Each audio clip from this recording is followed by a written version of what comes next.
शास्त्रों में 84 लाख जन्म जन्मांतरों की बात आती है कि बड़ी कृपा से एक बार के मेहनत से आपको यह मनुष्य तन, स्त्री या पुरुष का तन नहीं मिला है, बड़ी कठिनता से मिला है, बड़ी कठिनता से मिला है।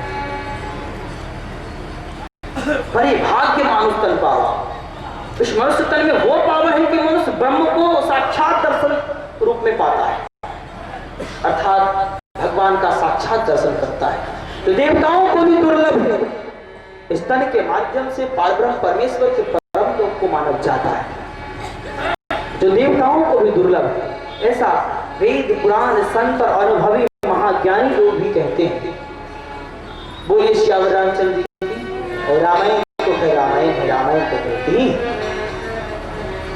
तो बड़े भाग्य मानस तन पावा सो दुर्लभ। कहते हैं इसके एकदम नेगेटिव भाव बड़ा ढंग से बताते हैं। भागवत में एक श्लोक है, याद आ गई।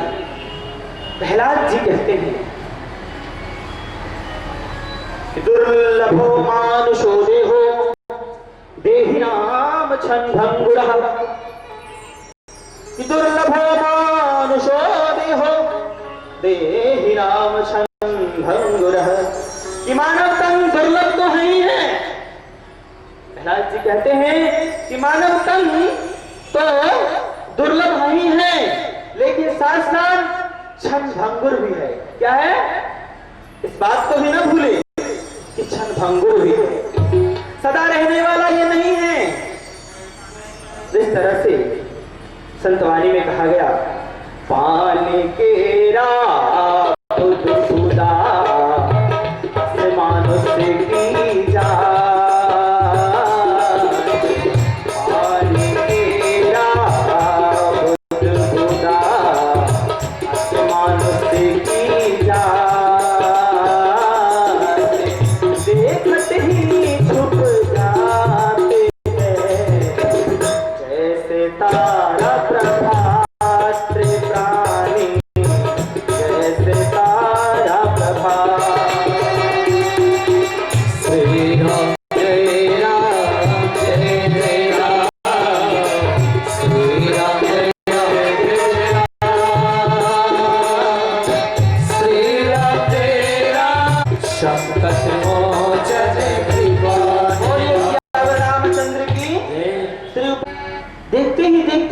जवान सोचता है कि मैं कभी बूढ़ा या बुढ़ी ना हूं, मेकअप पर मेकअप और फेस पर फेस संभालता है, फेस वॉश खूब करता है और मेकअप वगैरह भी पुरुष लोग भी खूब क्रीम आजकल लगाते हैं, महिलाएं माताएं तो लगाती ही हैं कि भाई कि मैं जल्दी बूढ़ा ना हो ना हो ना हो।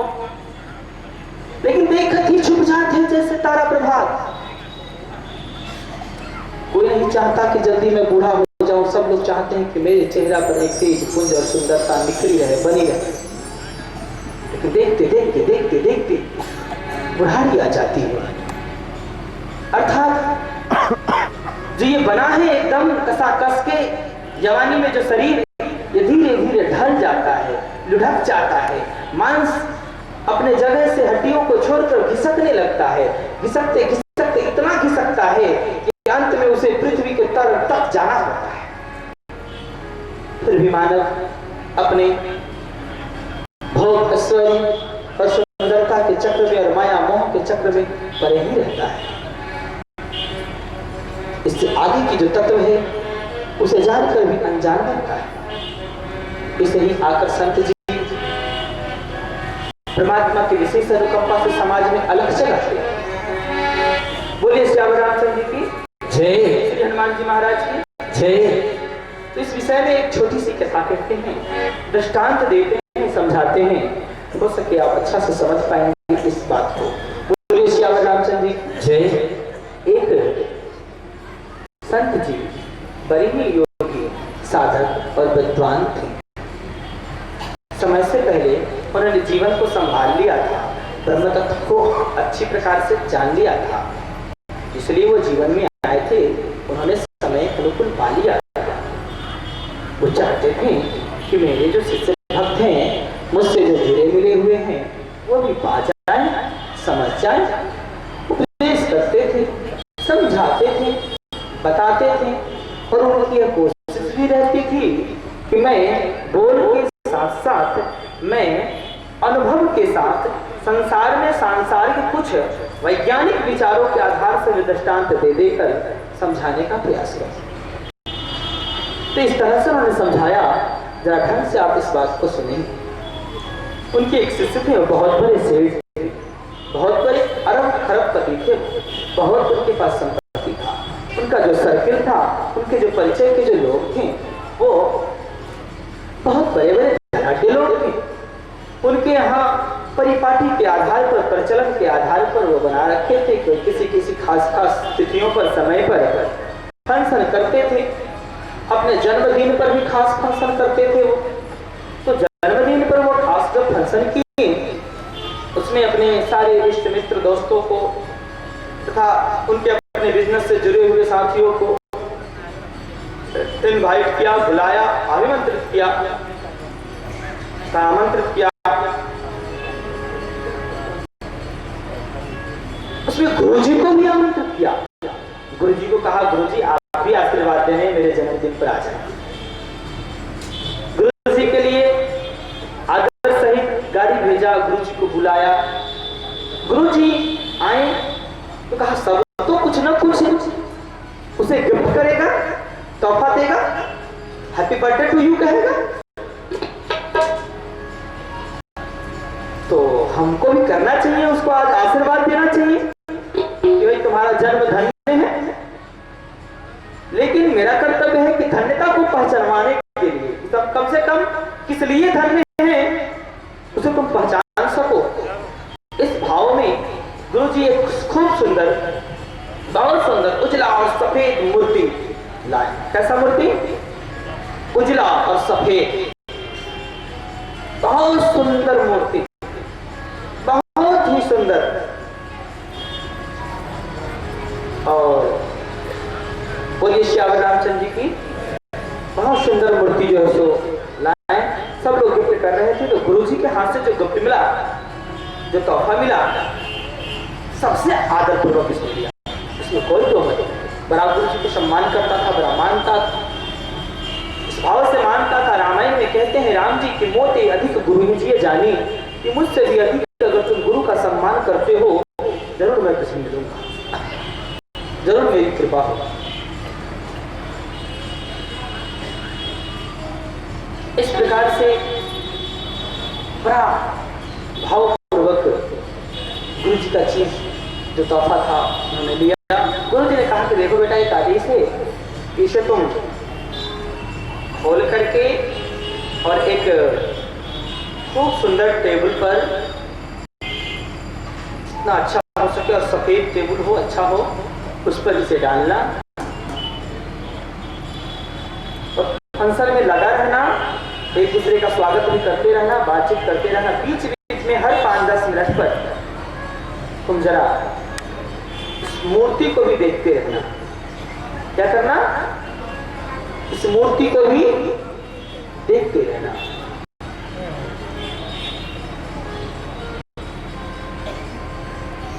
गुरुजी का आदेश था, गुरुजी के वचनों का ये सम्मान करता था, आदर करता था। इस आधार पर गुरुजी को खूब अच्छा से आसन दिवा दिए, गुरुजी के सेवा में लोगों को जुटा दिए, अपने भी कुछ सेवा किया और सबके गुरुजी के आदेश लेकर के और अतिथियों का सेवा भाव, सम्मान आदि मिलना जुलना अपना इनका जारी रहा। बीच बीच में गुरुजी के आदेशानुसार हर 7-10 मिनट पर, 5-10 मिनट पर उस मूर्ति को देखता, तो उसे तो कुछ फर्क महसूस होता नहीं था। हर 2-4 मिनट पर, हर 5 मिनट पर देखता था, कुछ फर्क नहीं महसूस होता था। लेकिन जब घंटों इस तरह से हर 10-5 मिनट पर देखते देखते लमसम उसका घंटा 1-2 घंटा जो समय पूरा, तो मूर्ति में परिवर्तित होते होते मूर्ति गलने लगा। आंख जो है, जो खूब लाइट में खूब अच्छा था, वो थोड़ा मंद हो गया, थोड़ा मैंने वहां का वो गल गया। फिर जो नाक था वो भी थोड़ा छोटा हो गया, तो गाल जो था ये थोड़ा और सुटक गया, और जो चेहरा था, मैंने जो हाथ वो सब थोड़ा पतला होने लगा। तो ये क्या हो रहा है इस मूर्ति में ये क्या हो रहा है? देखते रहा। देखते रहा, जब पूरा फंक्शन जब लमसम 3-4 घंटे में जब खत्म हुआ, तब तक लमसम 4 घंटे में जैसे फंक्शन खत्म हुआ तो लमसम वो मूर्ति संपूर्ण गल करके वो पूरे सब जगह छितरा चुका था, यानी कि पानी पानी हो गया था। वो मूर्ति बर्फ का था। किस चीज का था? बर्फ का था। गुरुजी से बाद में कार्यक्रम के अंत में, फंक्शन के अंत में पूछा उसने कि गुरुजी ये कैसा आपने दिया तोहफा की बस याददाश्त के लिए भी नहीं रख पाए, बस इसी फंक्शन के इस 4 घंटे में ये खत्म भी हो गया? कहा कि हाँ बेटा, ये तुझे मैं जनाने के लिए दिया है। इसी तरह से मानव को जीवन में 4 पल मिले हैं और बस बड़ा ढंग से उन्होंने समझाया। बाल्यावस्था, जवानी तथा अधवैसावस्था तथा वृद्धावस्था, चारों अवस्था के बारे में बड़ा ढंग से उन्होंने समझाया। इसी तरह से 4 घंटे में तुम्हारा जीवन समाप्त हो जाता है। इसी पानी के बर्फ के मूर्ति बुलबुले के समान, पानी केरा बुदबुदा, पानी केरा बुदबुदा, आसमान उसके जात, ऐसा है मनुष्य देखत ही छुप जाता है जैसे तारा प्रभाव। इसलिए हे प्यारे सज्जनों, माता एवं बहनों, सज्जनों, संपूर्ण उपस्थित तो आप लोगों से इस कथा के माध्यम से मेरा निवेदन करना है कि भगवान जो रामायण में जो बताए हैं जिस तरह से जीवन जीने के लिए, वो मैं बताऊंगा और आप लोग भी उस पर चल करके अपने जीवन को कृतार्थ करेंगे। कल इस विषय को राम गीता के आधार पर, जो रामायण में राम गीता है उसके आधार पर ढंग से इस विषय को हम समझाएंगे, आप लोग जरूर समझेंगे। बोलिए श्यावर रामचंद्र की जय, हनुमान जी महाराज की जय। जय। ये क्या है मानव जीवन, हो तुम कौन, कहाँ से आए, कहाँ है निज घर तेरा, यही कारण तुम धर्मत बोलो, पंकज कहाँ बसेगा। इसलिए जब समय अभाव हो चुका है तो आइए अब हम सब कोई मिलकर के कुछ क्षण अपने व्यास जी से खूब सुंदर एक भजन श्रवण करें। और कार्यकर्ता से निवेदन है, शर्मा जी से कहना है कृपया आरती वगैरह का व्यवस्था करके आरती के लिए आगे आए। जैसे कि हमारे स्वामी जी ने कहे कि जिंदगी उस बर्फ के पुतले के समान है, तेरी हीरा जैसी श्वास बातों में बीत जाए।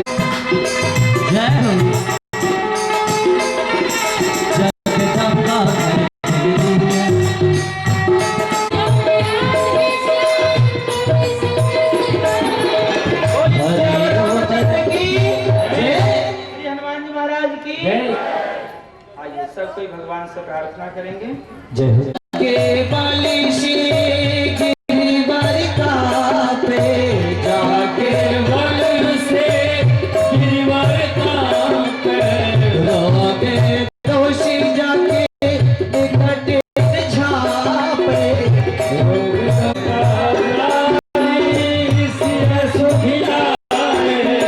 लंका सुकून समुद्र शिखाई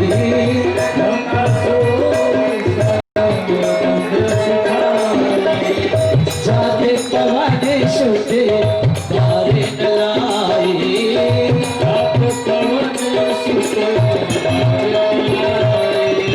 लंका जारी असुरी शखारी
करता हनुमान की यज्ञ धरता हनुमान की यज्ञ संपूर्ण करता हनुमान की सियावर रामचंद्र की संकट मोचन हनुमान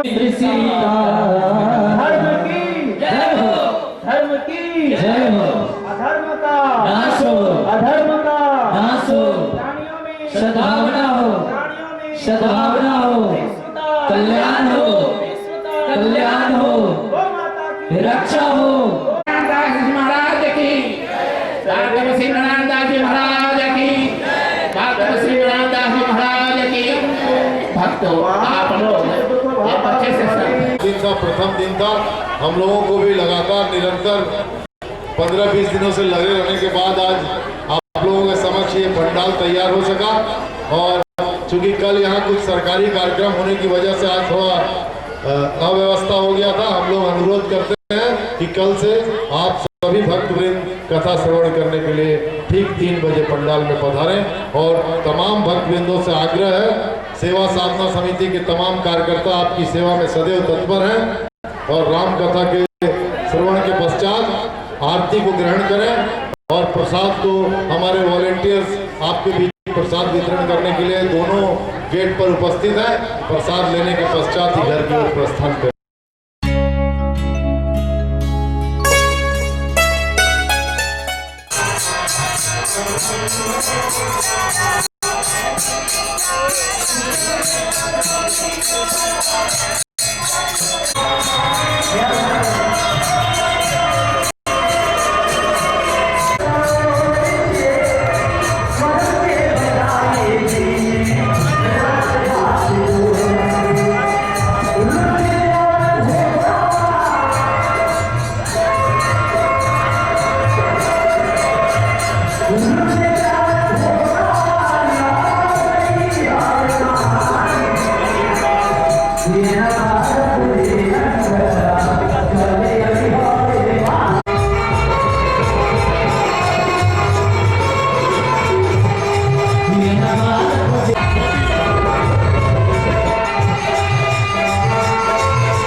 तो आए सज्जनों के मुख्य जजमान श्रीमान ब्रजनंदन शाह जी माल्यार्पण करेंगे।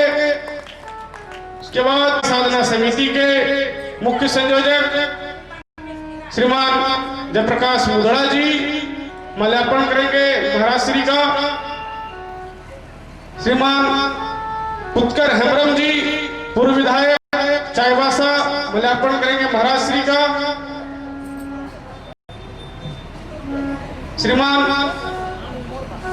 दिलीप खंडेलवाल जी माल्यार्पण करेंगे महाराज श्री का। श्रीमान चंदन पांडे जी,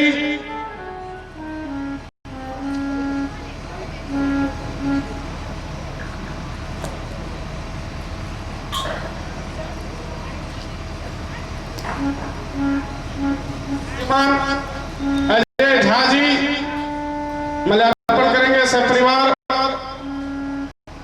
महाराज श्री का।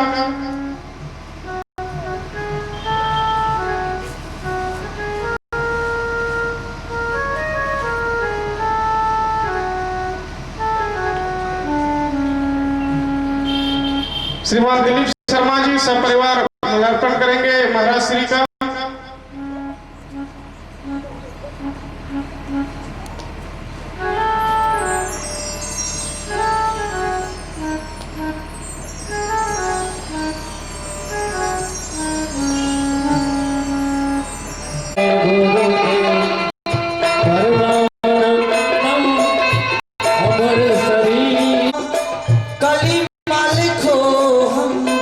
जन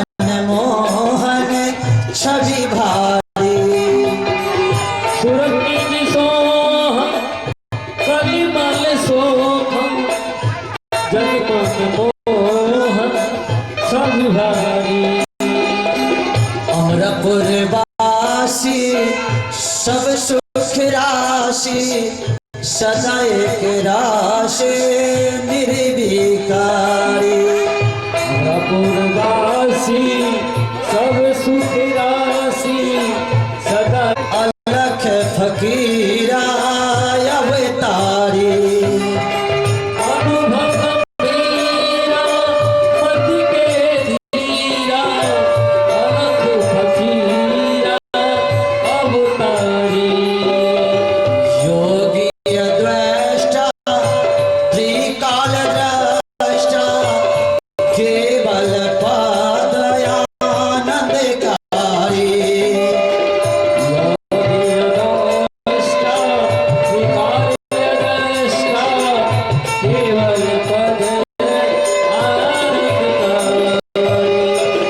मम हृदय अद्वैत लखायो पद्मासन मारी।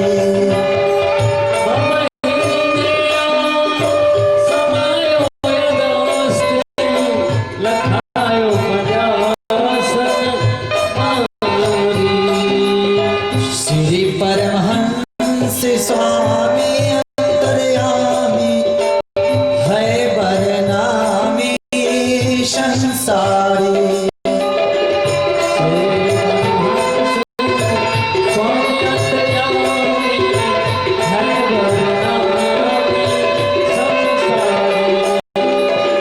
हंसन हितकारी जग पगुधारी गर्भ प्रहारी उपकारी।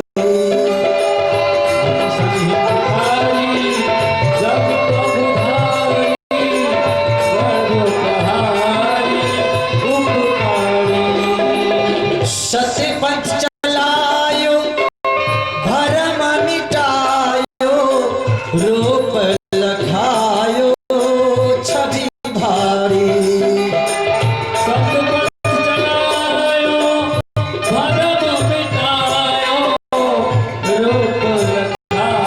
रतनि हो रो मोह पर हेरो प्रणिधारी।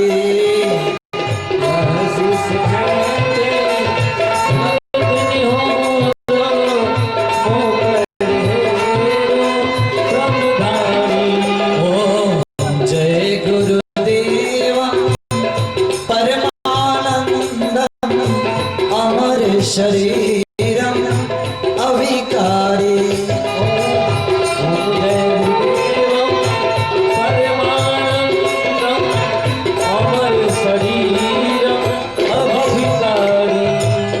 बोली तपस्वी नारायण दास जी महाराज की ऐ सज्जनों, अब हमारी परम पूज्य बाल तपस्वी नारायण दास जी महाराज की मुखारविंद श्री राम कथा का श्रवण करें। संत समाज की जय। सनातन धर्म की जय जय जय श्री सीताराम।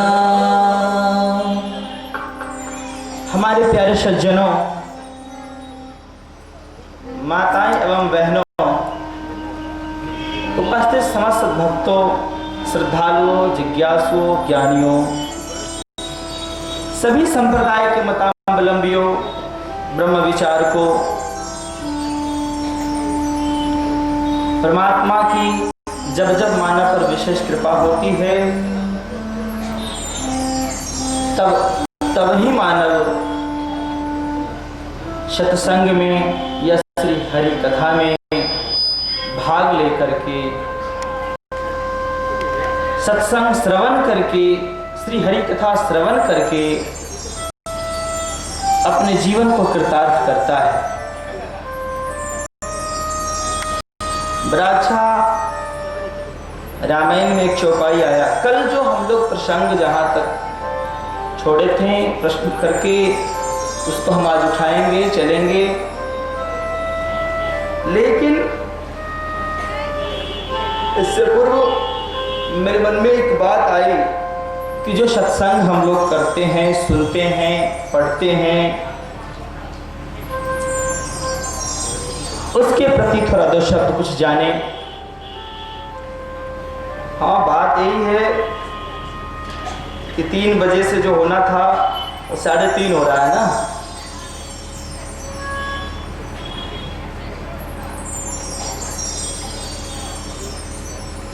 सबसे पहली बात तो हम ये बताएंगे, कल भी आप लोगों को हम बताएं कि भगवान की कथा रूपी जो ये यज्ञ है, नाम यज्ञ है,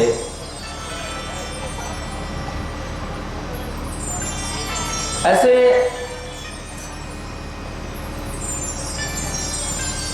परमात्मा की श्री हनुमान जी की विशेष अनुकंपा से हम श्री राम नाम का प्रचार करते आ रहे हैं बाल्यावस्था से। उनके प्रेरणा से, उनके आदेश से, जिसमें भगवान श्री राम के विशेष वाणियों को उद्घोषित करते हैं, समाज को बताते हैं, संदेश देते हैं, भगवान तक पहुंचने का मार्ग बताते हैं, अंतर्घट में ध्यान लगाकर श्री राम का साक्षात्कार करने का उपाय बताते हैं, साथ साथ भगवान श्री राम का संकीर्तन करवाकर, इसलिए शास्त्रों में वर्णन है कि जहाँ राम नाम का कीर्तन होता है, उद्घोष होता है, जप होता है, 2 बातें तो जरूर होती है कि भगवान वहाँ निवास करते हैं। और जहाँ तक भगवान नाम का उच्चारण, राम नाम का उच्चारण ध्वनि विस्तारक यंत्र के माध्यम से हो, चाहे जैसे भी हो, जाता है, वहाँ तक के कण-कण वातावरण, पर्यावरण परम विशुद्ध हो जाता है। मानव कल्याण उसमें निहित होता है, निश्चित रूप से होता है। बोलिए श्यावर रामचंद्र जी की जय जय। इसलिए हम ये कहेंगे कि जो कीर्तन यहाँ चल रहा है, इस कीर्तन में आप सब कोई यथा संभव संपूर्ण जिलावासियों से मेरा ये निवेदन है, हमारी आवाज जहाँ तक जा रही हो, चाहे जिस माध्यम से जा रही हो, इस ध्वनि विस्तारक यंत्र के माध्यम से हो या आमने सामने बैठे हैं इस माध्यम से सुन रहे हो, पेपर वगैरह में या टीवी वगैरह में, जिस तरह से आप लोगों के बीच अगर हमारी वाणी जा रही हो, आप सबों से निवेदन है कि जरूर श्री राम नाम संकीर्तन का रोज सुबह शाम कम से कम परिक्रमा करें। इसके परिक्रमा करने से मनुष्य का मनोकामना पूर्ण होता है, भगवान राम की कृपा होती है। इसलिए और वहाँ साक्षात भगवान उपस्थित भी होते हैं। इस प्रसंग में एक छोटी सी बात याद आ गई, पद्म पुराण अंतर्गत भगवान विष्णु से पूछते हैं नारद जी, हे परमेश्वर आप कहाँ रहते हैं? योगियों के हृदय में सुनते हैं, बहुत बड़े बड़े साधक के हृदय में रहते हैं कि हाँ ठीक है आगे बोलो, और तुमको क्या लगता है जो बोलो। नारद जी बोले क्या देवस्थान में रहते हैं, तीर्थों में रहते हैं, मंदिरों में रहते हैं, सबसे बड़ी बात है कि आप वैकुंठ में रहते हैं। भगवान ने उत्तर दिया, नहीं, नाहं वसामि वैकुंठे योगी नाम हृदयश्च, कि न मैं वैकुंठ में रहता हूं और न मैं योगियों के हृदय में ही रहता हूं। बड़ी बात है भाई, भगवान कहते हैं कि नाहं वसामि वैकुंठे योगी नाम हृदयश्च, न योगियों के हृदय में भी मैं नहीं रहता। नारद जी पूछते हैं कि आप रहते कहाँ हैं प्रभु? भगवान कहते हैं कि भाई नाहं वसामि वैकुंठे योगी नाम हृदयश्च, तो मद्भक्ता यत्र गायन्ति, कोई भी मेरा भक्त हो, किसी भी जाति वर्ण का हो, किसी भी कुल से आया हो, किसी भी रंग रूप वेशभूषा भाषा का हो, जहां मेरा कीर्तन करता है सच्चे मन से, सुमिरन मेरा करता है, संकीर्तन मेरा चलता है, तत्र तिष्ठामि। हे नारद, मैं उसी जगह तिष्ठित अर्थात विराजमान रहता हूं। हनुमान जी भी देखे इस विषय को, वही क्यों ना, जब वहीं वहीं भगवान रहते हैं, भगवान का इस कलयुग में खास यही जब पता है, तो संतों ने एक बड़ा अच्छा दोहा लिखा कि राम नाम जहां होते हैं तहाँ तहाँ पवन कुमार।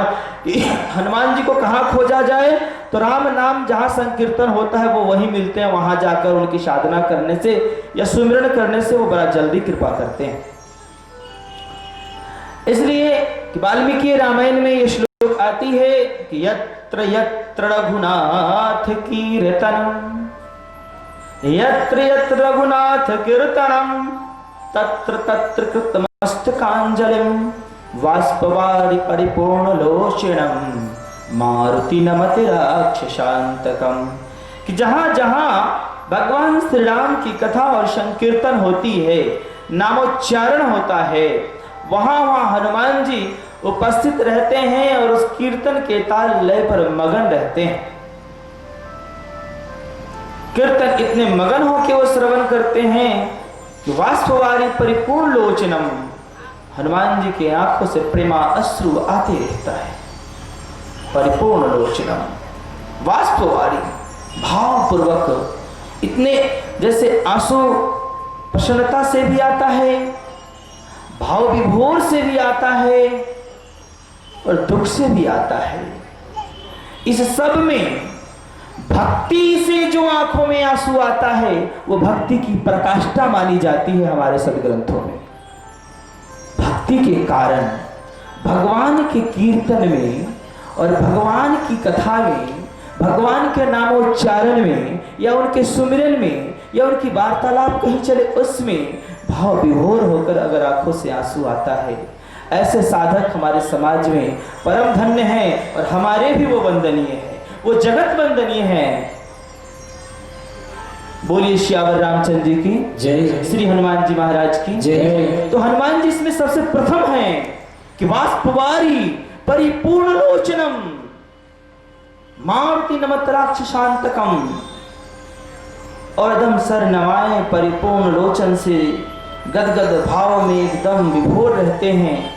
और वहां उनके कारण हनुमान जी की उपस्थित जानकर परिपूर्ण लोचनम मारुतिम तो नमत राक्षसांतकम, और राक्षसगण वहां से भाग जाते हैं जहां हरि कीर्तन होता है, जहां प्रभु का नामोच्चारण होता है। ऐसे अभी के वर्तमान समय में आपके जिला में एक तरह से सिद्ध महापीठ है। ये सिद्ध महापीठ में अगर आकर भगवान श्री राम का यह सिद्ध पीठ हुआ, यहाँ आकर अगर आप नाम धुन का परिक्रमा करते हैं, कथा में भाग लेते हैं, तो आपके संपूर्ण संकट तो टलेंगे ही, जीवन जीने की कला तो मिलेगी ही, अध्यात्म के कारण अंदर गोता लगाने का मौका तो मिलेगा ही, साथ साथ पूरे समाज का कल्याण होगा। बोलिए श्यावर रामचंद्र जी की जय। अहोभाग्य और परम धन्य है ये साधना सेवा समिति की ओर से तथा अभिनंदन बाबू के विशेष सहयोग से जो इस कार्यक्रम को इस रूप से इस जिला में आयोजित किया गया। हमारी कुछ विचार और ढंग से थी कि विस्तार रूप से कार्यक्रम को किया जाए, लेकिन विचार हुआ कि केवल कथा और एक ही कुंज में कीर्तन हो, इसलिए कि हम लोग समय के अनुकूल जैसा हो, लेकिन खास रूप से 108 कीर्तन कुंज बनाकर छोटे छोटे खूब सुंदर 4, 5, 10, 11 हवन कुंड बनवाकर उसमें सैकड़ों साधक को बैठा करके लमसम 2 से 4 हजार नाम जाप करने वाले, जो अभी आपके सामने लमसम 49 सदस्य जो हमारे आए हुए हैं नाम जप करने, ऐसे ऐसे 4-5 हजार सदस्य आते हैं हमारे साथ, और तब नामोच्चारण कीर्तन होता है। जिला में लमसम 2-4 हॉर्न लगते हैं, संपूर्ण प्रशासन साथ रहते हैं। लगता है कि बस जैसे रामायण में कहा गया है कि जहां दिवस तहाँ भानु प्रकाश, कि जहां दिन है समझ जाओ कि वहां सूर्य का प्रकाश है।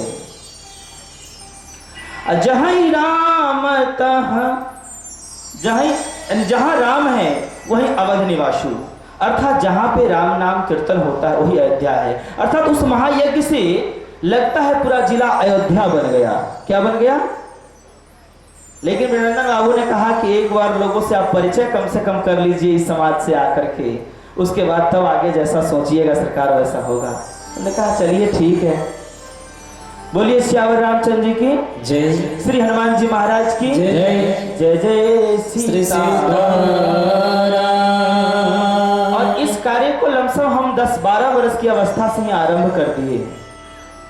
जब हम हिमालय में तपस्या के लिए लमसम गए थे, हनुमान जी का आदेश हुआ कि हाँ हिमालय में तो वर्षों पर रहा ही तुम, अब आगे जाकर मेरा काम करो। तब से बस नाम प्रचार में हम लग गए और लगे हुए हैं, और ईश्वर की कृपा से बड़ी सफलता मिलती ही जा रही है।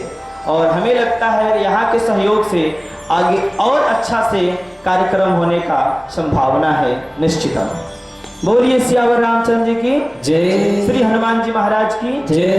जय जय श्री सीताराम। तो आप लोग जरूर सुबह शाम परिक्रमा करेंगे और आगे जैसा जैसा होगा वैसा संदेश देते ही जाएंगे। आइए कथा के विधि अनुसार हम लोग कुछ क्षण पहले ध्यान कर लेते हैं। समय तो इसको समझाने में ही कुछ लग गया, तो आइए कुछ ध्यान करते हैं। तत्पश्चात कथा को वहां से आरंभ करते हैं। रामायण के विशेष पहलुओं से। बोलिए श्यावर रामचंद्र जी की जय। तो सब तो बस जो जैसे कल बताए थे उसी तरीका से अपने रीढ़ की हड्डी को सीधा करके, यानी मेरुदंड को सीधा करके, गला आदि को सम करके, नासिका के अग्रभाग पर तीसरे तिल पर आज्ञा चक्र पर प्रभु श्री राम का ध्यान करें कि बीच में राम जी हैं, वाम भाग में सीता जी हैं, दाहिने भाग में लखनलाल जी हैं, चरण के पास हनुमान जी हैं। उनके शरीर से अलौकिक तेज प्रकाश निकल रहा है और वो आपके शरीर पर बढ़ रहा है, जिसके कारण से आपके दोष दुर्गुण पाप ताप रोग भय सब भाग रहे हैं और आप पुण्य कृतार्थ और पुण्यवान और ज्ञानवान भक्तिमान और निरोग होते जा रहे हैं। ऐसी भावना करते हुए हमारे साथ कुछ क्षण ध्यान मग्न हो। उसके बाद आगे भगवान की कथा अमृत प्रसाद रूपी ज्ञान की ओर बढ़ेंगे। बोलिए श्यावर रामचंद्र जी की। ज्ञान मुद्रा में इस तरह से बैठे, पद्मासन, सिद्धासन, सुखासन, जिस आसन में जिसको मालूम हो वैसे ही बैठ जाए। सुलभ पूर्वक धीरे धीरे सांस लें और सांस को धीरे धीरे फिर छोड़ते हुए ओम का उच्चारण करें। आइए हमारे साथ एकाकार हो।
ओम श्री परमात्मने नमः। ओम श्री गुरु चरण कमलभ्यो नमः। ओम श्री सीतारामाभ्यो नमः। ध्यान मूलम गुरु मूर्ति पूजा मंत्रमूलं गुरुर्वाक्यं मोक्षमूलं गुरुकृपा। ॐ गुरुर्ब्रह्मा गुरुर्विष्णुः गुरुर्देवो महेश्वरः गुरु साक्षात् परब्रह्म तस्मै गुरुवे नमः। अज्ञानतिमिरान्धस्य ज्ञानाञ्जनशलाकया चक्षुरुन्मीलितं येन तस्मै श्री गुरुवे नमः। सीतानाथ समारंभां रामानंदाचार्य मध्यमाम् अस्मदाचार्य पर्यन्तां वन्दे गुरो परम्परां वन्दे गुरो परमंदनम्। ओम श्री परमात्मने नमः। श्री सीतारामाभ्यो नमः। ओम श्री हनुमते नमः। बोलिए श्री सच्चिदानंद घन श्री रामचंद्र भगवान की जय। श्री उपस्थित हनुमान जी महाराज की जय। जय जय श्री सीताराम। हमारे प्यारे सज्जनों, माताएं एवं बहनों, उपस्थित समस्त भक्तों, श्रद्धालुओं, जिज्ञासुओं, ज्ञानियों, सभी संप्रदाय के मतावलंबियों, हम आपको इस खुले मन से संपूर्ण संप्रदाय वाले को निमंत्रण देते हैं अपने सत्संग में आने के लिए। चाहे वो जय गुरुदेव से जुड़ा हो, विहंगम योग से जुड़ा हो, गायत्री परिवार से जुड़ा हो, आदि आदि इस प्रकार से, चाहे शिव चर्चा से जुड़ा हो। बहुत सारी संस्थाएं हमारे समाज में सनातन धर्म अंतर्गत चल रहा है। सारे संस्था वाले से, सारे संप्रदाय वालों से, सारे पंथ वालों से मेरा निवेदन है कि आप इस कथा में जरूर आएं। इसलिए कि राम कथा, रामायण की कथा न हमें किसी सांप्रदायिकता में बांधता है, ना किसी मात्र पंथ में, न किसी संकुचित धर्म में। बस मैं जब रामायण पढ़ा तो मुझे एक ही चीज लगा कि रामायण एक ही चीज सिखलाती है, मनुर्भवो मनुर्भवो, अर्थात एक सच्चा इंसान बनो, इंसान बनो, इंसान बनो, सच्चा मानव बनो। क्या बनो? सच्चा मानव बनो। न जाति पाति सिखलाती है, न संप्रदाय में बंधने से। जो उचित ज्ञान है वो देती है रामायण। बोलिए सियावर रामचंद्र जी की जय। श्री हनुमान जी महाराज की जय। इसीलिए इस विचार में बहुत लोग ना रहे कि हम इस संप्रदाय से जुड़े हैं तो हम कैसे जाएं, हम इस संस्था से जुड़े हैं तो हम कैसे जाएं। सब लोग आए, अच्छा जो लगे उसे अपने हृदय में धारण करें और अपने जीवन को कृतार्थ करें। बोलिए श्यावर रामचंद्र जी की जय। श्री हनुमान जी महाराज की जय। जय जय सीताराम। रामायण में जगह जगह भगवान श्री राम सत्संग शब्दों का चर्चा उन्होंने किया है। सत्संग सत्संग सत्संग। सबसे बड़ी बात है कि भगवान श्री राम सत्संग की बात तो करते ही हैं, साथ साथ आप सबको जब सुंदरकांड पढ़ते होंगे तो उसमें लंकनी की एक प्रसंग आती है, वो भी सत्संग की चर्चा करती है। सबसे बड़ी बात ये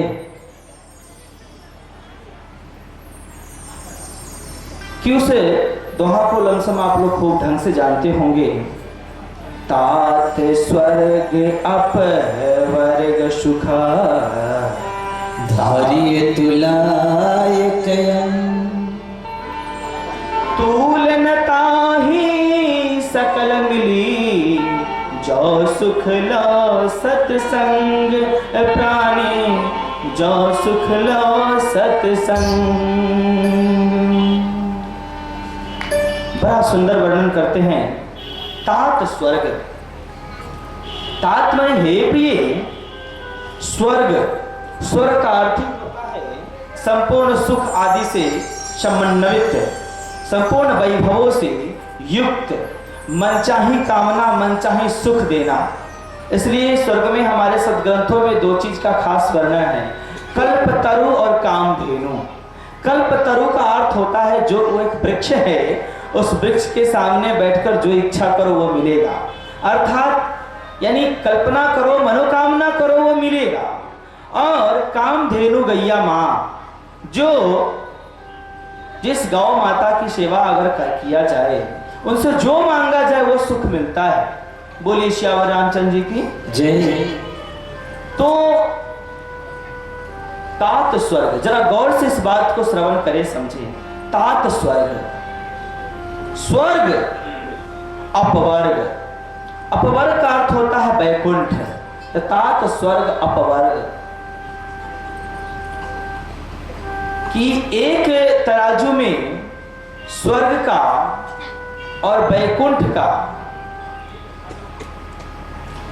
सारे सुख, तात स्वर्ग अपवर्ग सुख धैर्य तुला एक अंग, सारे सुख अगर रख दिया जाए, एक तराजू में दो पलड़े होते हैं ना, तो एक तराजू के पलड़े में अगर ये सारा सुख रख दिया जाए, संसारिक वैभव की तो खैर बात ही छोड़िए, सांसारिक सुख की तो खैर बात ही छोड़िए, स्वर्ग की बात जहां तक आती है, वैकुंठ की बात आती है, तो तात स्वर्ग अपवर्ग सुख धैर्य तुला एक अंग।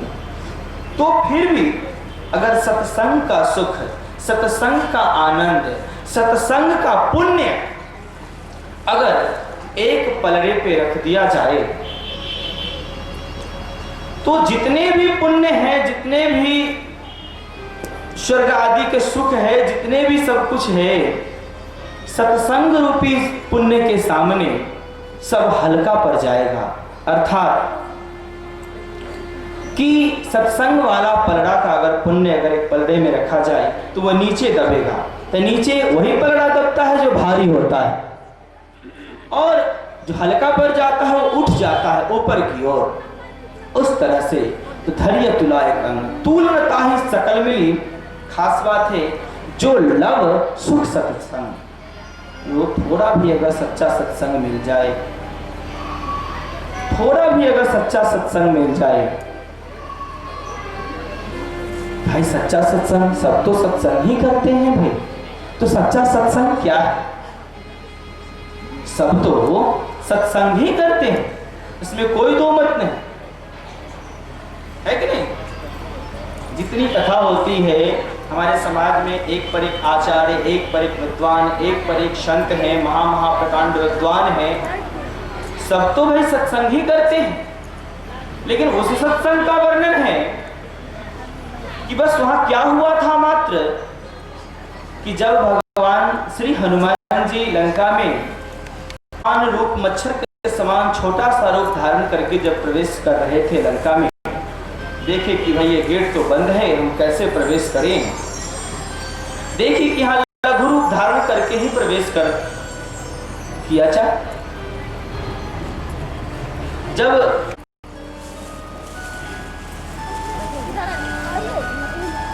संवाद अंतर्गत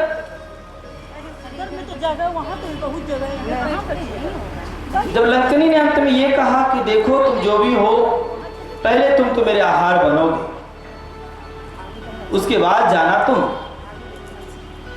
हनुमान जी ने देखा कि भाई ऐसे ये मानेगी नहीं और मुझे राम काज करना है, तो एक घोषा वो कसकर देते हैं। मुष्टिका प्रहार जब हनुमान जी करते हैं, जैसे ही एक घुसा हनुमान जी देते हैं, एक मुक्का देते हैं लंकनी को,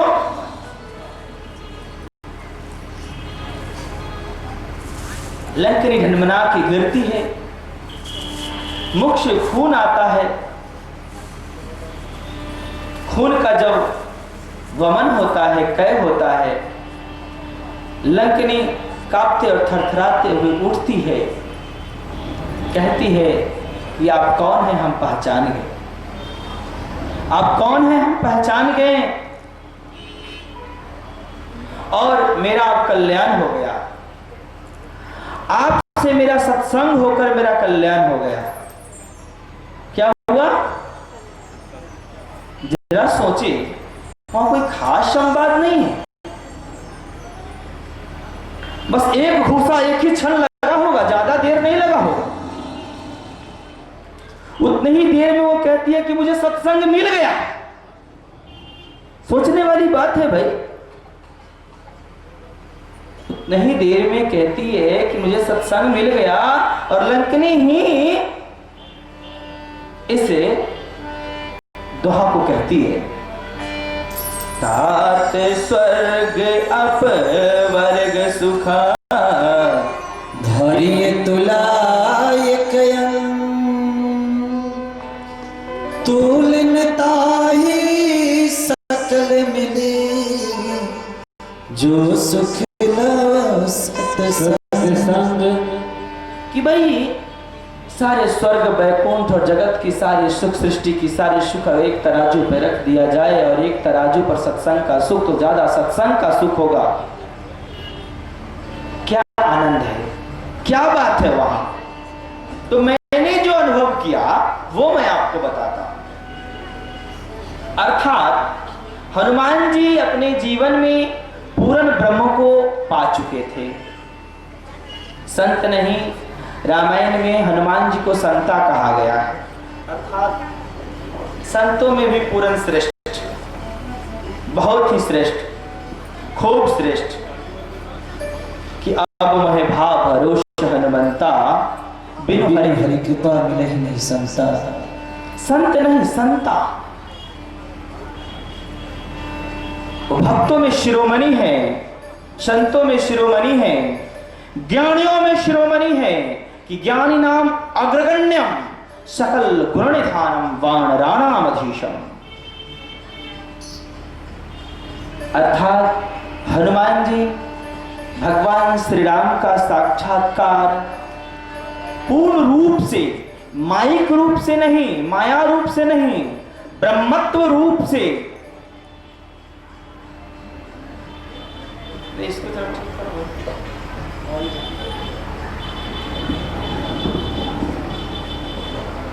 पूर्ण रूप से वो ब्रह्म का साक्षात्कार किया, ब्रह्ममय हो चुके थे, ब्रह्म ही थे। तो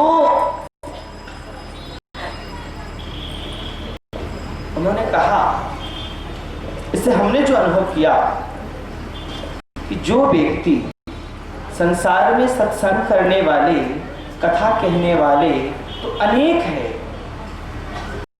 लेकिन इसमें भी जो ब्रह्म को अनुभव कर चुका है, ब्रह्म का दर्शन कर चुका है, ब्रह्म का साक्षात्कार कर चुका है, अलौकिक राम भक्ति की प्राप्ति कर चुके हैं, ऐसे अगर महान संत से अगर कुछ पल, कुछ क्षण भी अगर संगत हो जाए, अगर उनका स्पर्श मात्र हो जाए, अगर ऐसे महापुरुष का स्पर्श मात्र हो जाए, तो जन्म जन्मांतरों का संपूर्ण पाप नष्ट होकर के मनुष्य का अंतःकरण का अलौकिक संस्कार, जिस संस्कार से पूर्ण ब्रह्म मिलते हैं, वो के अंदर स्पंदित होकर जागृत हो जाता है।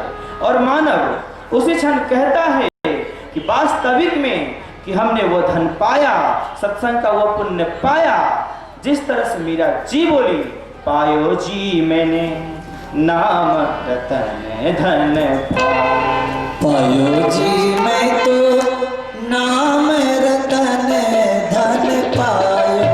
पायो जी मैं तो नाम रतन धन पायो। पायो जी मैं तो नाम रतन धन पायो। बोलिए श्यावर रामचंद्र की जय। श्री हनुमान जी महाराज की जय। तो बस बात यही थी कि भाई संत तो अनेक किसी चोर का नहीं, डकैत का नहीं, राजा का नहीं, बलवान का नहीं, किसी देवता का नहीं। वो मायावी था, कुछ भी धारण कर सकता था। लेकिन किस चीज का वेश धारण करके गया? साधु का। भाई जब रावण काल नेमी को हनुमान जी के समय नष्ट करने के लिए भेजना था, किस चीज के लिए भेजना था? केवल समय नष्ट करने के लिए। इसलिए कि सूर्य उदय होने के पश्चात लक्ष्मण जी का प्राण छूट जाता, ऐसा रामायण में लिखा है। ठीक, कि सूर्य उदय होने के पश्चात बाद लक्ष्मण जी का प्राण छूट जाता। सुषेण वैद यही बताए थे कि सूर्य उदय से पहले ही, कम से कम रात्रि के अंतिम प्रहर तक के अंदर ही, ब्रह्म मुहूर्त तक ही कम से कम संजीवनी जरी आ जानी चाहिए, नहीं तो फिर लक्ष्मण जी को कोई नहीं बचा पाएगा।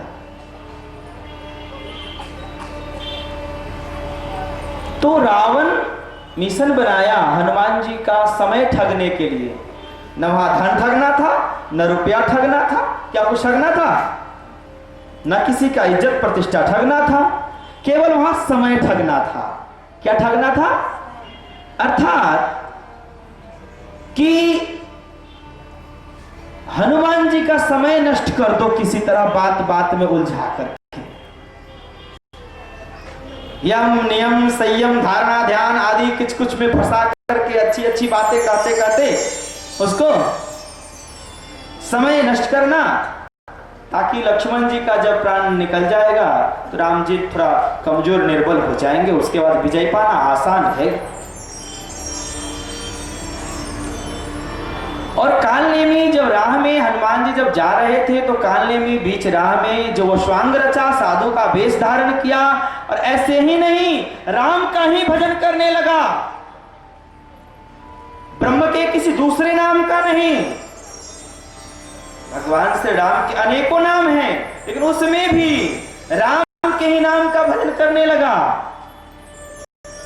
ताकि राम के भजन का नाम इसलिए कर रहा था ताकि जाने हनुमान जी कि ये जरूर त्रिकालदर्शी महापुरुष, सत्यवादी और सच्चा संत है। ताकि उस काल के जो महान त्रिकालदर्शी और सच्चे संत थे वही केवल जानते थे कि राम के अवतरण होने वाला है, पूर्ण ब्रह्म का अवतरण राम रूप में इस तरह से दशरथ के घर में अवतार लेने वाले। जनरल लोग तो जानते थे बस दशरथ के पुत्र राम है, लेकिन विशेष विशेष महर्षि ही जानते थे कि वो पूर्ण ब्रह्म है। ताकि हनुमान जी जानते थे कि राम जी पूर्ण ब्रह्म है, इससे कालनेमी जब राम का भजन कर रहा था इस भाव से कि हनुमान जी भी जान सके मैं भी पूर्ण ब्रह्म को जानने वाला ही विशेष भक्त हूं। ठीक है, इस तरह से मिशन बना करके वो खूब अच्छा सुंदर राम जी का भजन गाया। हनुमान जी देखे कि भाई बड़ा सुंदर भजन गा रहा है, बड़ा लुभावना भजन है, बड़ा सुंदर स्वांग है, ऐसे शरीर पर अंगूरी तेज था कि लगता था कि यह महान देदीप्यमान संत है। जैसे किसी संत महाराज का शरीर खूब गोरा, खूब सुंदर, खूब देदीप्यमान, खूब चमकते रहता है तो लोग समझते हैं हो न हो बड़ा तपस्वी है। अरे नहीं जानते हैं कि केवल ये भोजन और आहार और रंग का प्रताप है, वो तपस्या का प्रताप नहीं है। क्या जो काले हैं एकदम, क्या वो तपस्वी नहीं हो सकते हैं? अष्टावक्र जी महाराज के बारे में कथा आती है, वो तो एकदम काले कुरूप तेरे मेरे शरीर के थे और अलौकिक ज्ञानवान थे, वो सुंदर तो थोड़ा भी नहीं थे। इसलिए शरीर खूब चमकने से अध्यात्म की चमक नजर नहीं आती। अध्यात्म की चमक गहराई है, अनुभव है। अध्यात्म की चमक चरित्र है। क्या है? चरित्र है। बोलिए श्यावर रामचंद्र जी की। इसलिए सुंदर रूप, सुंदर स्वांग को देखकर ना भूले भटके। जैसे हनुमान जी ने अपने इस चरित्र से बताया कि साधु भेष में अच्छी अच्छी बात करने तुम्हारे बीच एक पर एक आएंगे, जिनका मिशन दो ही रहता है, कंचन और कामने। कथा तो आगे बोल राम की ही होती है, धर्म की ही होती है, पीछे मिशन कंचन और कामनी की होती है कि अच्छी भवन, अच्छी महल, अच्छी सुख सुविधा और स्त्री सेवन। इस तरह से और धर्म को विनष्ट करना।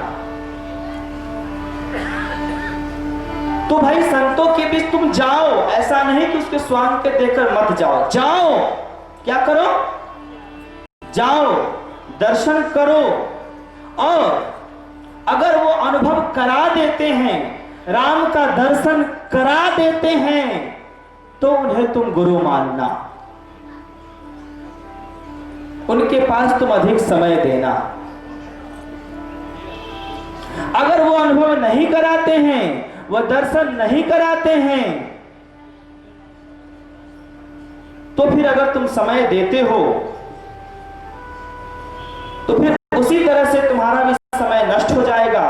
कि कल की कथा में आप लोगों ने सुना था कि भाई एक तरफ की दुर्लभो मानुषो देहो, दूसरी तरफ की क्षणभंगुर। यह शरीर जिस तरह से बड़ा दुर्लभता से, बड़ा जन्म जन्मांतरों की तपस्या से जिस तरह से मनुष्य शरीर मिलता है, फिर उसी तरह से एक और बात है कि क्षणभंगुर भी है, ये सदा रहने वाला नहीं है, ये सीमित समय है, इसका निर्धारित समय है इसका। इसीलिए पहुंचे हुए सदगुरु के पास जाएं, वो बहुत ही कम समय में है, अर्थात 10-5 दिन, 2-4 दिन, महीना 2 महीना के ही समय में आपको ब्रह्म का साक्षात्कार वो करा सकते हैं, इसमें कोई दो मत नहीं। अगर ब्रह्म का साक्षात्कार, राम का अनुभव करा देते हैं, तो अब समझिएगा कि मेरा समय नष्ट नहीं हुआ, मुझे अच्छे और सच्चे निर्मल संत से दर्शन हुआ, मैं पा लिया। और ये कहता है कोई नहीं, करते रहो, 2-4-10 वर्ष में होगा, बुढ़ारी में होगा, राम जाप नाम जप करते रहो, तो समझ जाइए कि बस ये केवल वही है, मेरा समय नष्ट कर रहे हैं। क्या कर रहे हैं? इसलिए समय तो सीमित है। इसलिए हमारे प्यारे सज्जनों, पहुंचे हुए और अनुभव चाहिए सबके पास। लेकिन जिस तरह से बड़ा अच्छा संतों ने कहा कि जब तक गुरु मिले नहीं साचा, जब तक गुरु मिले नहीं साचा, तब तक 20 करो या 50। अर्थात क्या आप किसी वैद्य के पास जाते हैं कोई रोग लेकर के, अगर उस वैद्य से, उस डॉक्टर से नहीं ठीक होता, तो क्या तो भी उसी डॉक्टर के पास बैठे रहते हैं कि आगे भी दूसरे डॉक्टर के पास जाते हैं? क्या? तो यह संसार को ग्रंथों में भवरोग कहा गया। अज्ञान को, मोह को, काम, क्रोध, लोभ, ईर्ष्या, द्वेष आदि जितने भी ये अवगुण हम में हैं, उस सबको भवरोग कहा गया। और इसका संबंध ईश्वर के खास सुमिरन से, विशेष सुमिरन से होता है। तो जिनके बताए हुए सुमिरन की क्रिया और तरीका से आपके अंदर पूर्ण शांति आ जाए, पूर्ण ब्रह्म का अनुभव हो जाए, तो समझना कि मैं सही जगह पहुंच गया। नहीं तो हमारे सदग्रंथों के विचार से अगर किसी संत से आपने दीक्षा ले लिया, लोग कहते हैं फिर मैं इनसे दीक्षा ले लिया तो मैं दूसरे से कैसे लूं, अब तो हम बन्हा गए। क्या कर लिए? बन्हा गए। अब दूसरे गुरु को भाई अब मानेंगे, दूसरे संत को तो अपमान होगा। ये हमारी और आपकी भूल है। अगर ऐसी ही बात होती तो राम जी वशिष्ठ जी को गुरु मानने के बाद फिर विश्वामित्र को क्यों गुरु मानते भाई?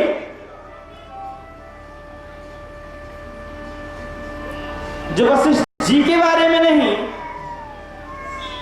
विश्वामित्र जी के बारे में आगे चल के उनके बारे में तो गुरु लिखा ही गया। इनके बारे में भी कहा गया कि गुरु के पहले जागे राम सुजान, अर्थात कि विश्वामित्र से पहले राम जी जगकर विश्वामित्र जी का सेवा करते थे। क्यों? इसलिए हमारे प्रिय सज्जनों, जीवन में सच्चे संत मिलना बड़ा दुर्लभ है। और ये भी तय है, मैं बार बार कहता हूं कि एक नंबर ओरिजिनल नोट अगर 500 का चलता है, तभी भाई डुप्लीकेट भी कोई मार्केट में चलाकर लोगों को ठगता है। अगर गवर्नमेंट के तरफ से ओरिजिनल जो नोट नहीं चलता, अच्छा 13 रुपया का नोट तो नहीं चलता है, 200 का नोट तो नहीं चलता है, तो क्या 200 का कोई डुप्लीकेट नोट चलाता है मार्केट में? नहीं। जो गवर्नमेंट की तरफ से ओरिजिनल चलता है, उसी को गलत लोग 2 नंबर उसी का नकल करके छाप कर चलाते हैं, और 1 नंबर के साथ साथ 2 नंबर भी आराम से मार्केट में लमसम बहुत चल रहा है कि नहीं? ठीक उसी, ये तय है, ये सत्य है कि अगर सच्चे संत समाज में न हो तो फिर सृष्टि का विनाश हो जाएगा। बड़ा सुंदर संतवाणी में कहा, आग लगे आकाश में, झरझर गिरे पहाड़, आग लगे आकाश में, झरझर गिरे आकाश, संत न रहते जगत में तो जल जाता संसार, जल जाता संसार। ये तो सत्य है कि संसार में अच्छे संत है, ओरिजिनल है, इसमें कोई दुमत नहीं है। लेकिन भाई ओरिजिनल संत को, सच्चे संत को पहचाना कैसे जाए? क्या वो बहुत बड़े भूभाग वाले गाड़ी पर आएंगे तब? क्या वो जगत गुरु पद लेकर आएंगे तब? क्या महामांडलेश्वर के पद लेकर आएंगे तब? क्या हमारे राम के गुरु वशिष्ठ का कहां मांडलेश्वर कोई पद था? क्या राम के गुरु वशिष्ठ जी का कहां कोई जगत गुरु पद था? जगत गुरु तो राम को कहा गया है, जगत गुरु तो कृष्ण को कहा गया है, जगत गुरु तो परमेश्वर को कहा गया है। मानव कैसे जगत गुरु हो सकता है? इसलिए मैं अगर गुरु हूं तो ऐसा नहीं कि मुझे संसार के सारे लोग मानते हैं। भले ही संसार को मैं ज्ञान देने, भाव देने, विश्वास जगाने, धर्म जगाने में चला हूं, मानता हूं, लेकिन ऐसा नहीं कि सब लोग मुझे ही गुरु मानते हैं। जब सब लोग मुझे गुरु मानते ही नहीं तो मैं जगत का गुरु हुआ कैसे? क्या सोचने वाली बात है?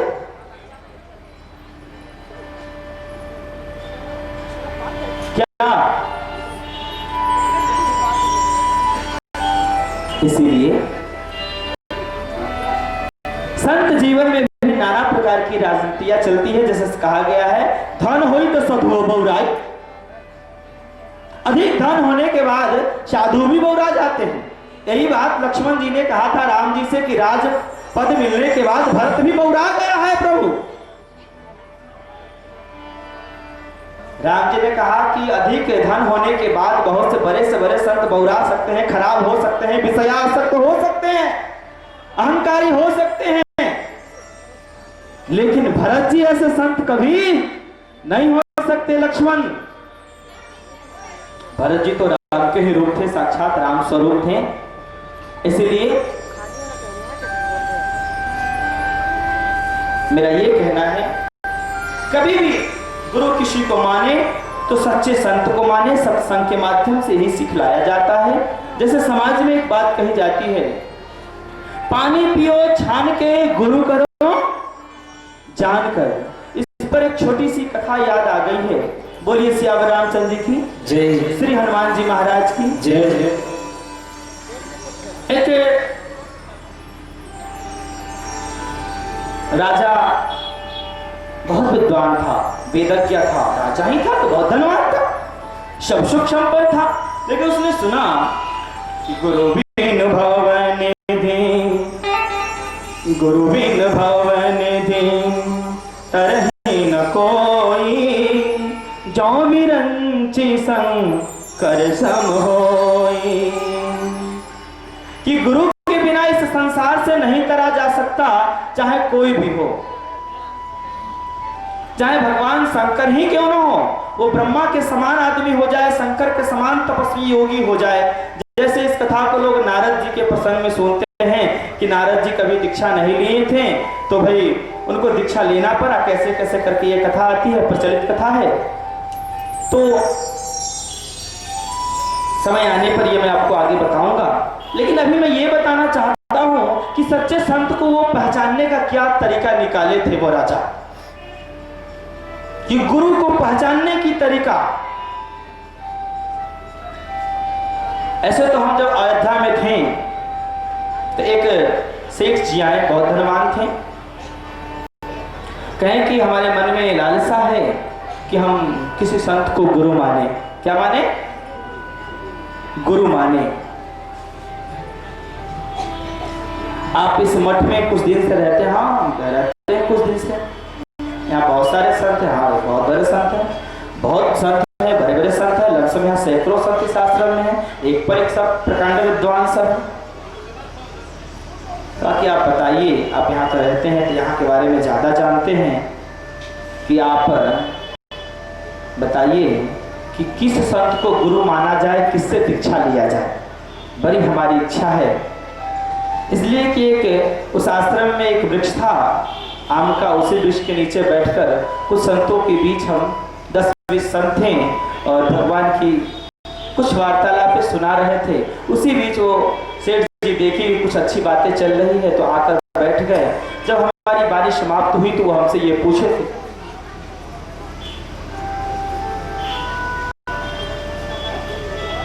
हमने कहा कि हम आपकी बात को ठीक से नहीं समझा, हमने आपके बात को ठीक से नहीं समझा। एक बार बोले, फिर बोलिए, दोहराए। वो बोले कि भाई हम चाहते हैं कि हम किसी महान संत से दीक्षा लें। हमने कहा कि देखिए, अगर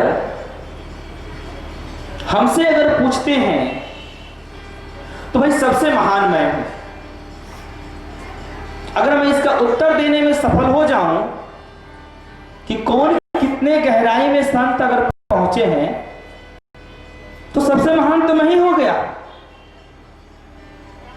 तो दूसरे से आपको दीक्षा लेने की क्या जरूरत है? अर्थात आप लोग मेरी बात को ढंग से समझे कि अगर मुझ में ये कला हो जाए, ये गूढ़ता आ जाए, ये विद्वता आ जाए, जिसमें भी संत की परीक्षा लेने की, ये कितनी गहराई में कौन है, किसने पूर्ण ब्रह्म को पाया है, अध्यात्म के आधार पर जो अष्टचक्र नवद्वारा का जो वेदों में वर्णन है, किसने कई चक्रों का भेदन किया है, अगर इसकी जानकारी अगर मुझे हो जाए, मुझे मेरे पास अगर थर्मामीटर इसका हो जाए, टेस्टिंग का अगर पावर हो जाए, तो भाई टेस्ट तो वही कर सकता है जो शिक्षक होगा, जो उससे बड़ा पहुंचा हुआ होगा। क्या? इसलिए हमने कहा कि आपका कथन ठीक नहीं है मेरे विचार से।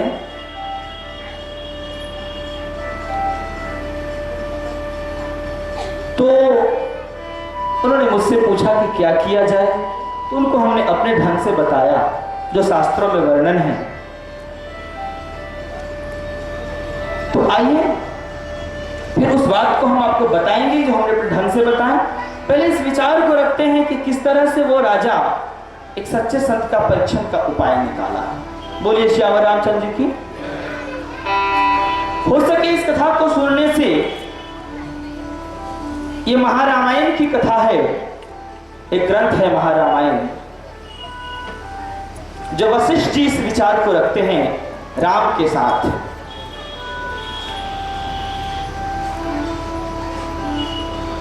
तो कुछ आपको सीखने का मौका मिले, इसलिए सब लोग इस तरह से सोचते रहते हैं कि भाई जीवन में गुरु बनाना जरूरी है, गुरु बनाना जरूरी है, गुरु बनाना जरूरी है।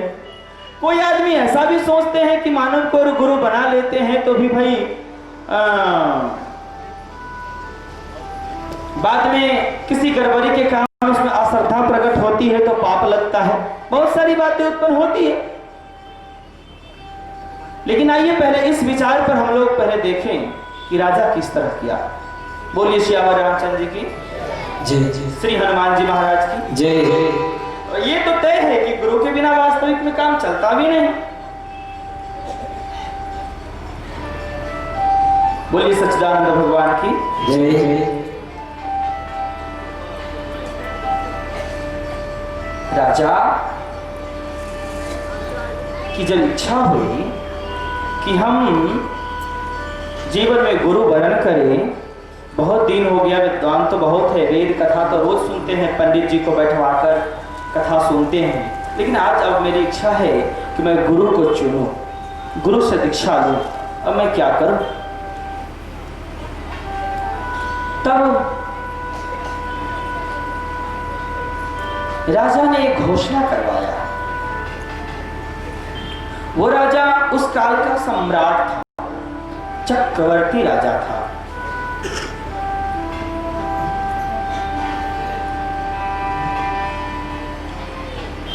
संपूर्ण राज्य में, एक राज्य नहीं कई राज्यों में, जहां तक उसका अपना व्यवस्था था, वो जब सम्राट ही था तो कहना ही क्या है, एक छत्रराज था उसका।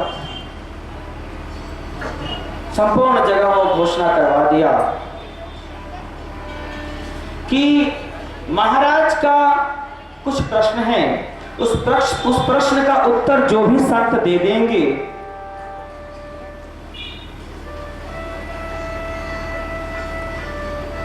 उन्हें महाराज अपना गुरु बनाएंगे, उनसे दीक्षा लेंगे। क्या करेंगे? दीक्षा लेंगे, गुरु बनाएंगे।